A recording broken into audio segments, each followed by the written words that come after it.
안녕하세요. 부다방TV 김인만입니다. 제 딸하고 같이 하는 프로 아빠와 딸, 이번이 두 번째 2화 시간입니다. 자, 이번에는 뭘 할까 고민하다가 마포 반값 아파트 이야기 한번 해볼까 합니다. 반값 아파트 이야기 들어봤어? 앞에 반값 아파트가 있다고요? 어. 아니 그런 걸 빨리 얘기해줬지 왜 얘기 안 해줬어요? 물어봤냐고. 아 빨리 얘기해줬어야지. 그래서 뉴스에 이번 주 굉장히 뜨거웠던 이슈가 마포에 반값 아파트가 등장했다는 게 지금 핫 이슈. 굉장히 난리가 났어. 그래서 아빠가 또 부동산 전문가니까 이런 것도 확인해 봐야지. 그래서 바로 확인했는데, 자, 1년 전에 15억 4천 하던 아파트, 염리동에 있는 모 아파트인데 15억 4천 했단 말이야.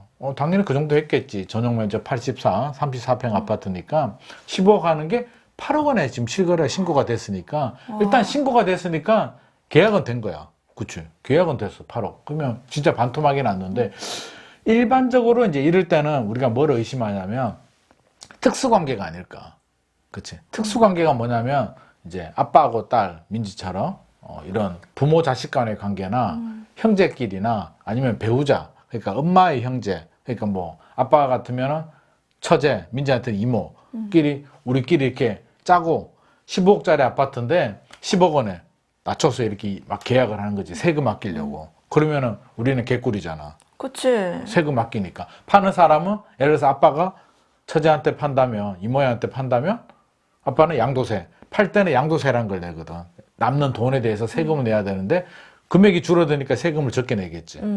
그렇죠. 그리고 또 1세대 1주택자들은 비과세 나중에 받을 수 있으니까 이모가 집이 없으면 그게 이제 취득세도 저렴하게 내고 굉장히 유리한 제도지. 그래서 특수관계끼리를 의심을 하는데 확인해 보니까 이거는 특수관계는 아닌 것 같아. 등기부 등본을 보니까 이게 특수관계가 아니고 나이가 주인이 76년생인가 그렇고 매수자가 79년, 80년생 뭐 공동명의이더라고. 그래서 나이 이름도 다르고 하니까 특수관계는 일단 아닌 거로 판명이 났고 뭔가 이상하지. 그리고 이게 특수관계 같은 경우도 이게 가격을 낮춰서 이렇게 계약을 하게 되면 이게 불법이지.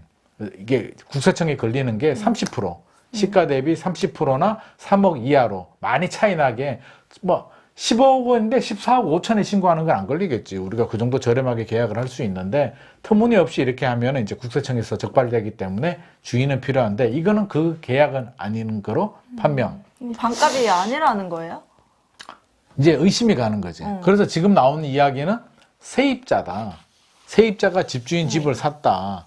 그래서 전세가 8억인데 8억에 계약이 됐으니까 전세금을 떠안고 사고 이면 계약 뭔가 뒤로 뭔가 돈을 주지 않았을까. 그러면 집주인은 양도세를 좀 낮추고 특수관계는 아니니까 이 사람은 이제 매수자, 세입자는 좀 취득세도 저렴하고 나중에 비과세 받으면 되니까 좀 그런 게 있지 않았을까라는 합리적인 의심을 하지만 우리가 검사가 아닌 이상 뭐 조사할 수는 없지.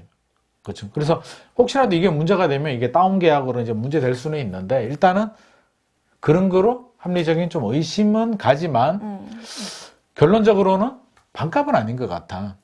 이게 말이 안 되는 게 아빠가 조사를 해보니까 전세 가격이 7억에서 8억 정도. 8억에서 최근에 좀 떨어져서 7억이야. 그러면 전세가 7억인데 7억에서 8억인데 8억에 거래가 된다는 게 서울에서 말이 될까?